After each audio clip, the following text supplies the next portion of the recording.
구원의 은혜라는 제목으로 말씀의 은혜를 나누고자 합니다. 오늘 본문의 말씀은 구원에 관해서 증거하고 있는 말씀입니다. 궁극적으로 사도 바울이 말하고자 하는 것이 뭡니까? 구원은 사람의 선택이나 행위에서부터 나온 것이 아니라 철저히 하나님의 선택과 그 주신 믿음으로 말미암은 것이다 라는 것을 분명히 하고 있습니다. 다시 말해 인간은 스스로의 능력으로 또 그 자격으로는 구원에 이를 수 없지만 오직 하나님의 무한한 은총으로 인해서 인간이 구원을 받게 되었다. 그것을 이야기하고 있는 것입니다. 그래서 사도 바울은 우선적으로 인간이 구원받을 수 없는 이유에 관해서 우선적으로 본문에서 이야기하고 있습니다. 자, 본문 1절부터 3절에서 이를 설명하고 있는데 1절 말씀을 제가 다시 한번 읽어보겠습니다.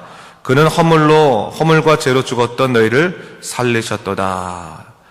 죄된 인간의 운명에 대해서 우선적으로 얘기하고 있습니다. 뭡니까? 예수 그리스도께서 허물과 죄로 죽었던 너희를 살리셨다라고 말하는 겁니다. 이것은 인간 편에 있어서는 굉장한 선언이죠.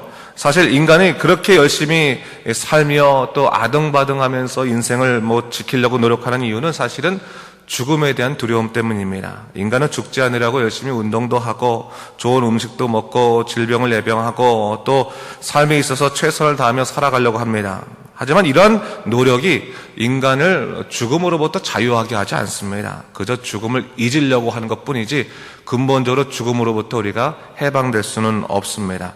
사도 바울이 무엇을 얘기하고 있는 것입니까? 사람이 이 세상에서 아무리 노력한다 할지라도 인간의 죽음의 이유는 인간 다른 것에 있는 것이 아니라 인간 자신의 죄와 허물의 문제에서부터 비롯된 것이다라는 것을 분명히 얘기하고 있습니다. 그것을 선포하고 있는 거예요.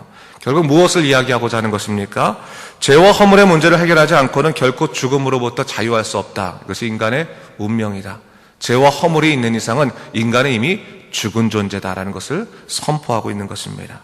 그렇죠, 여러분? 죄의 싹은 사망이죠. 죄로부터 자유함을 얻지 못하면 인간에게 절대로 생명의 소망은 쥐어지지 않습니다. 그저 죽음에 대한 두려움은 죽음에 대한 두려움을 이겨내기 위해서 찰나의 기쁨을 추구하긴 하지만 그야말로 정말 찰나죠. 곧 그 기쁨이 지나가면 결국 더 큰 죽음에 대한 두려움과 절망들이 우리 인간을 인간을 붙잡을 뿐입니다. 그렇기 때문에 이 죽을 수밖에 없는 운명에 인간의 삶이 있다고 하는 거죠. 그런데 하나님께서 이 죽을 수밖에 없는 인간의 운명의 사정이 이렇다라는 것을 한 세 가지로 오늘 본문에서 말씀해주고 있습니다. 이 세 가지를 뭘 얘기하고 있냐면 2절에 얘기하고 있는데요. 2절 말씀 제가 한번 읽어볼까요? 세상 풍조를 따르고 그때 너희는 그 가운데 생하여 이 세상 풍조를 따르고 공중의 권세 잡은 자를 따랐으니 곧 지금 불순종의 아들들 가운데에서 역사하는 영이라. 3절입니다.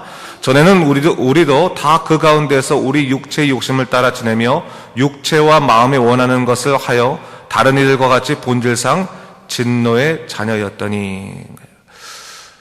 구원받지 못할 진노의 자녀들의 세 가지의 모습이 있다는 거예요. 첫 번째가 뭡니까? 세상 풍조를 따른다라고 하는 거죠. 그것이 첫 번째다. 두 번째는 뭡니까? 공중의 권세 잡은 자를 따른다. 세 번째는 뭡니까? 자기의 육신의 욕심, 마음이 원하는 방향대로 인생을 살아간다. 이 세 가지를 얘기하고 있습니다. 자, 하나님을 모르기 때문에 세상 풍조를 따라갈 수밖에 없는 것이죠. 그렇기 때문에 그 자신의 욕망대로 살아갈 수밖에 없는 자아중심적인 삶을 살아가게 됩니다. 근데 그 자아중심적인 삶 또한 세상의 풍조를 따르는 삶의 바탕이 있다는 거예요. 그 이유가 뭐냐? 그 바탕이 뭐냐? 그 바탕은 바로 공중의 권세 잡은 자, 악한 영, 사단이 그 바탕에 있다라고 하는 것을 사도 바울이 얘기하고 있습니다. 여러분, 우리가 분명히 알아야 할 것은요, 하나님이 실제하시고 우리를 주관하시고 인도하시는 것처럼 사단도 실제하고 우리를 주관하려 한다는 것을 잊지 말아야 됩니다. 하지만 하나님이 우리를 인도하시는 방식과 사단이 우리를 꾀이는 방식은 전혀 다릅니다. 하나님은 오직 우리가 당신의 은혜로 말미암아 당신의 영의 인도함을 받아 살아가도록 만들어 주십니다. 그렇기 때문에 항상 인간에게는 무엇을 주시는 거예요? 당신의 이름을 정확하게 우리에게 알려주시는 거예요.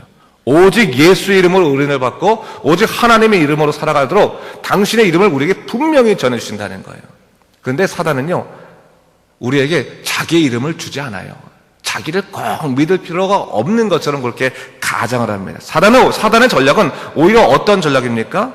우리로 하여금 내 자신의 행복과 선택이 가장 중요하다고 느끼게 하면서 오히려 하나님을 깊이 섬기는 것이 참 미련한 일이고 지루한 일이고 또 진부한 일이라는 것을 그렇게 자꾸 그것을 유혹하면서 우리로 하여금 하나님과 단절시키는 그것이 이 사단의 전략이라는 거예요. 한마디로 말해서 영적으로 게으르게 만들고 나태하게 만들고 영적인 실증을 느끼게 한다는 거예요. 여러분, 우리가 예수님 믿다가 어느 순간 여러 가지 이유 때문에도 우리가 믿음 생활을 못할 때가 있어요. 근데 처음에는 마음속에서 성령께서 자꾸 두드리십니다. 너 이러면 안 된다. 너 이렇게 살면 안 된다. 하나님의 거룩한 보혈의 은혜로 살아가는 백성이 이렇게 살면 안 된다. 문을 두들기지 않습니까? 근데 어느 순간 시간이 지나고 나면요, 우리 마음속에 사단이 영적인 나태함과 실증을 우리에게 줘요. 그러려면 자연스럽게 그 영적인 일을 하는 것 자체가 귀찮아집니다. 그것이 꼭 중요하지 않도록 생각하게 말모로 말미암아 우리에게 전혀 죄책감이나 죄의식이 없도록 만들어주는 현상을 만들어낸다는 거예요. 사단은 바로 그렇게 된다는 거예요. 하나님이 나의 온전한 구세주라는 그것을 특별하게 여기지 않도록 우리들에게 그 마음의 심령에 나태함을 심어주는 그것이 사단의 모습이고, 결국 네가 가장 중요한 것이다. 인간의 생각과 인간의 자존심이나 인간의 모든 것들이 가장 중요하다고, 네가 제일 소중한 존재야라고 말하면서 자꾸 우리를 인생의 왕되도록 부추기는 것이 바로 사단의 그러한 책략이다, 전략이다라는 것을 잊지 말아야 됩니다. 그렇기 때문에 여러분, 본질상 죄로 인해 죽을 수밖에 없는 인간을 사단은 어떻게 돼요? 그대로 방치하게 하는 거예요. 방치하게 하는 거예요. 내 이름을 믿어라, 사단을 믿어라, 사단의 이름으로 너는 일하라, 이런 게 아니에요. 본질상 우리는 예수 그리스도를 만나지 않았다면 진노의 자녀로 죽었을 터인데, 그 일을 그대로 행하도록, 우리를 그대로 영적인 게으른 삶으로 가도록 그렇게 방치하도록 만들어주는 것이 사단의 책략이다라는 것을 성경은 얘기하고 있는 것이죠. 자, 그러기 인간은 스스로 하나님을 발견할 수 없고 하나님께서 일하지 아니하신다면 인간은 영원한 죽음에 이를 수밖에 없게 되는 것입니다. 그래서 오늘 본문에서도 구원이 뭐라고 말하고 있는 거예요? 절대적으로 하나님이 일으키시는 은혜다라는 것을 이야기하고 있는 것입니다. 자, 구원의 주체는 여러분 하나님이십니다. 하나님께서는 왜 인간에게 구원을 허락하신 것입니까? 오늘 본문을 보니까 뭘 얘기하고 있어요? 4절 말씀 볼까요? 긍휼이 풍성하신 하나님이 우리를 사랑하신 그 큰 사랑으로 인하여 라고 했어요. 하나님이 그 자녀를 볼 때요, 불쌍해 보이시는 거예요. 자, 이 죄로 인해서 하나님과 단절된 인생을 살아가는 인간들, 그 인간이 너무 불쌍해 보여요. 그대로 놔두면 어떻게 합니까? 죽음에 이를 수밖에 없기 때문에 긍휼이 풍성하신 하나님께서 그 사랑으로 허물로 죽었던 우리를 뭐예요? 그리스도와 함께 살리셨다라는 것을 얘기하고 있어요. 구원의 주체가 하나님이시다라는 거예요. 우리 스스로는 구원에 이를 수 없었지만 하나님이 우리를 사랑하셔서 우리를 불쌍하게 보셔서 우리를 구원하셨다라고 하는 거죠. 그것을 우리는 한마디로 뭐라고 말하는 거예요? 은혜다라고 말하는 거예요. 하나님의 계획에 의해서 하나님의 뜻대로 우리를 이끄신, 정말 우리 스스로는 깨달을 수도 없고 값을 치를 수도 없었지만 하나님의 놀라우신 사랑으로 인해서 우리가 죽음에서부터 생명으로 살아난 그 사건의 그 일들에 대해서 우리는 뭐라고 고백하냐면 그것을 은혜입니다 라고 고백할 수밖에 없게 되는 것입니다. 그렇기 때문에 여러분, 구원은 하나님이 주신 철저히 은혜이며 그러기에 어떤 사람의 행위도 구원 가운데 포함될 수 없다라고 하는 것이죠.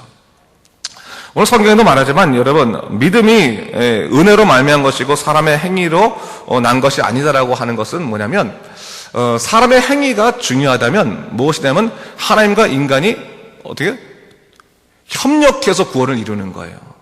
그 말은 뭐냐면 하나님이 전능하지 않다는 것을 얘기하는 거예요. 하나님은 전능하시거든요. 하나님은 사람의 도움이 필요하지 않으십니다. 그렇기 때문에 하나님께서 스스로 생각하시고 스스로 움직이셔서 우리를 구원하시는 겁니다. 거기는 사람의 생각이, 사람의 행동이나 사람의 행위가 전혀 들어갈 것이 없습니다. 그러나 우리에게 한 가지 알 것이 하나 있습니다. 그렇다면 우리는 믿음으로 구원받기 때문에 사람이 아무렇게나 살아가도 그 행위와 전혀 상관없이 구원받은 백성입니까? 그렇지는 않다는 거예요. 그건 뭐냐면 인간의 삶의 변화라고 하는 것은 그 믿음의 반증이라는 거예요. 믿음의 결과로 나타납니다. 근데 여러분, 행위도요, 두 가지가 있습니다. 믿음으로 말미암은 행위가 있고요, 신념으로 말미암은 행위가 있습니다. 믿음으로 말미암은 행위는 성령의 이끌리심을 받는 거기 때문에 그 믿음으로 말미암은 행위는 온전히 하나님의 뜻이 그 안에 풍성하게 거하게 되는 것입니다. 그래서 그 믿음으로 말미암은 삶, 믿음으로 말미암은 행위를 성경에서 뭐라고 말하길 좋아하냐면 순종이라는 말로 표현하길 좋아하는 거예요. 순종이다. 순종의 삶이다. 순종의 삶은 뭡니까? 하나님께서 이끄실 때, 네, 주님, 내가 주님 뜻대로 가겠습니다라고 그 삶을 하나님의 뜻의 방향과 맞추어 살아가는 것이 바로 순종 아니겠습니까? 100% 순종은 뭡니까? 자기 힘이 들어가지 않는 거죠. 하나님의 뜻대로 내가 살겠습니다. 하나님의 성령께서 내 마음에 복음의 전파의 마음을 주시면 복음을 전파를 하고, 선행을 마음을 주시면 또 선행을 하고, 남들을 품어안게 하고, 성령이 내 마음에 주시는 그대로 우리가 삶을 살아가게 되는 것, 그런 믿음으로 말미암은 행위는 너무나 아름다운 것입니다. 근데 중요한 것은 오늘 여기서 뭘 말하는 거예요? 누구든지 자랑하지 못하게 하려 함이라. 이 말은 뭡니까? 인간이 자기 생각으로 어떤 행위를 해놓고 하나님을 향해서 내가 이렇게 했으니 나를 구원하셨죠 라고 하는 자랑거리를 만드는 사람이 있을 수 있다라고 하는 거예요. 그건 아니다. 인간은 너희들이 아무리 세상 속에서 너희 생각을 통해서 난 이것을 했습니다, 난 이것을 자랑할 맙니다 라고 하지만 그것은 하나님 편에 본다면 아무런 그 구원의 조건의 요소가 되지 못한다라는 것을 얘기하고 있는 것이죠. 자, 그렇다면 여러분, 오늘 우리가 성령의 생각으로 살아가고 하나님의 뜻대로 살아가는 것이 얼마나 중요한지를 다시 한번 인식할 수 있어야 되는 것입니다. 내가 살아가는 모든 삶의 가운데 하나님이 전폭적으로 우리 이끄시는 삶이 있나라고 하는 것을 얘기해야 되고, 또 하나 내가 생각하고 있는 내 삶의 모습들이나 내 생각 가운데 하나님의 뜻이 아니라 내 뜻을 주장하고 내 고집을 부리는 아직까지 죄된 인간의 모습이 있는지 없는지를 확인해보고 그 인간의 허물과 죄의 모습이 있다면 회개해야 되는 것입니다. 회개하면 자유케 된다는 것입니다. 자유케 된다는 거예요. 여러분, 세상에서요 가장 커다란 기쁨 중에 하나가 용서받는 거거든요. 그렇죠? 우리가 다른 사람들과 어떤 피치 못할 죄를 짓고 났을 때 사람은 평생 죄의식을 갖고 살지 않습니까? 그래서 제가 어떤 옛날에 영화를 보니까 정말 큰 범죄를 저질렀어요. 유괴 같은 큰 범죄를 저질러서 그 아이가 죽었습니다. 근데 이 사람이 평생 이 죄책감을 해결하지 못하니까 마지막 때는 가가지고 자기가 용서를 비는 거예요. 사회적으로는 법적으로 그 시효가 다 지났는데도 가서 용서를 이 사람이 용서받고 싶은 그런 욕구가 있는 거거든요. 근데 인간은요, 그런 인간이 지는 그런 일반적인 범죄 말고 그거 말고 그 내면 가운데 죄된 인간으로 태어나서 하나님과 단절된 그 인생을 살아가서 하나님께 하나님께 징계받을 수 없고 징계받을 수밖에 없는, 심판받을 수밖에 없는 그 인간이 하나님 편에 나가서 자기 죄를 자복하고 용서받았을 때의 그 기쁨은 세상의 어떤 것과 비교될 수 없는 자유함을 준다라는 것을 잊지 말아야 되는 것입니다. 그 자유함이 우리들에게 인생을 기쁘게 살아갈 수 있는 분명한 이유를 주고, 그래서 십자가의 은혜가 세상의 어떤 것보다 더 아름답고 고귀하다는 것을 고백할 수밖에 없도록 우리를 만들어 주신다는 것. 그런 기쁨의 능력을 누린 사람들이 자기 자신을 향해서는 나는 벌레보다 못한 자입니다 라고 고백하고, 하나님의 은혜가 전폭적으로 큽니다라고 하는 것을 고백할 수밖에 없게 되는 것이죠. 우리가 그런 은혜를 누릴 수 있어야 됩니다. 아무리 세상이 바쁘고 어렵고 힘들다 할지라도 나를 죽음에서부터 구원하신 그 하나님의 은혜를 기억하면서, 하나님 감사합니다, 내가 살아가면서 매 순간 주님의 뜻에 합당하게 살아가는 믿음의 삶 살게 하여 주시고, 그래서 정말로 세상 사람들에게 복음이 가장 고귀하고 중요한 것이라는 것을 알릴 수 있는 귀한 복음의 통로가 될 수 있도록 인도하여 주시옵소서. 그래서 소망을 품게 된다면 거기에는 아름다운 일이 일어나지 않을 수 없는 것입니다.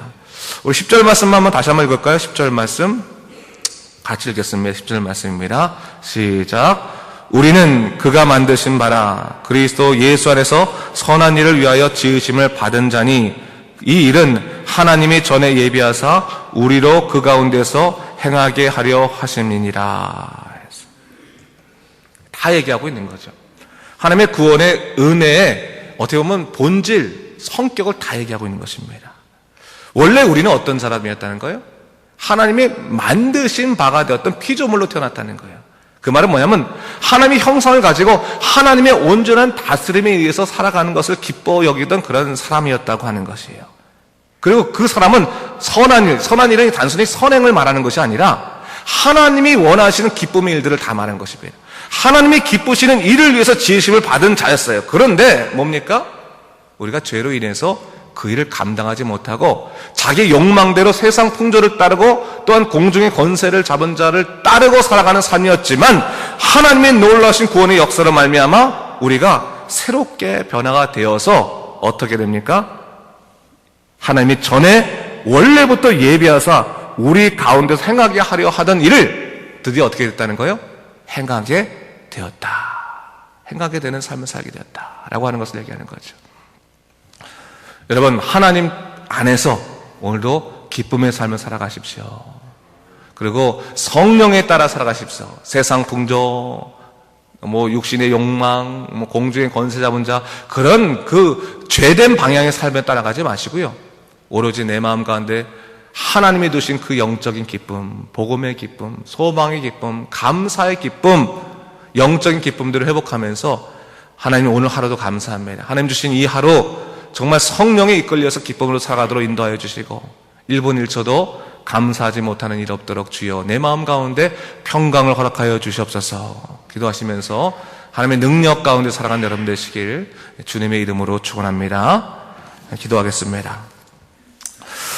주 하나님 아버지 감사합니다. 이 아침에 다시 한번 우리 에베소의 말씀을 통해서 구원의 은혜에 관해서 살펴보게 됩니다. 주 하나님 아버지, 하나님의 은혜가 이토록 큰데, 이토록 놀라운데, 하나님 아버지, 주의 놀라신 약속을 품고 살아가도록 주여 우리를 이끌어 주시옵소서. 성령의 은혜로 함께하여 주시옵소서. 감사드리며 예수님 이름으로 기도드립니다. 아멘.